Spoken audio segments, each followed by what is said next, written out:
भंडारा जिल्ह्यातील साकोली तालुक्यातील सानगडी येथे लाखांदूर रोडवर भीषण अपघाताची घटना समोर आली आहे। तवेरा कारने महामार्गावरून येणाऱ्या ट्रकला जोरदार धडक दिल्याने दोन्ही वाहने रस्त्याच्या मधोमध अडकली। त्यामुळे या मार्गावरील वाहतूक काही काळ पूर्णपणे ठप्प झाली होती। सानगडी लाखांदूर रोडवर तवेरा कार आणि ट्रकची जोरदार धडक झाली आहे। मिळालेल्या माहितीनुसार संबंधित ट्रक साकोलीकडून सानगडीच्या दिशेने येत होता। त्याचवेळी तवेरा कार रस्त्यावर उभी करण्याच्या प्रयत्नात असताना चालत्या ट्रकला धडकली, अशी माहिती स्थानिक नागरिक आणि प्रत्यक्षदर्शींनी दिली आहे। या धडकेनंतर दोन्ही वाहने रस्त्याच्या मध्यभागी अडकून पडली। त्यामुळे लाखांदूर रोडवर मोठी वाहतूक कोंडी निर्माण झाली।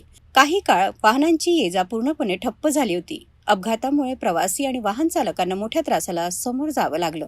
दरम्यान महामार्गावर निष्काळजीपणे किंवा अडथळा निर्माण होईल अशा पद्धतीने वाहन उभे करणाऱ्यांवर कारवाई करावी, अशी मागणी स्थानिक नागरिकांनी केली आहे। या घटनेमुळे सानगडी परिसरातील महामार्गावरील वाहतूक सुरक्षिततेचा प्रश्न पुन्हा एकदा ऐरणीवर आला आहे। सानगडी लाखांदूर रोडवर झालेल्या या अपघातामुळे काही काळ वाहतुकीचा मोठा खोळंबा झाला।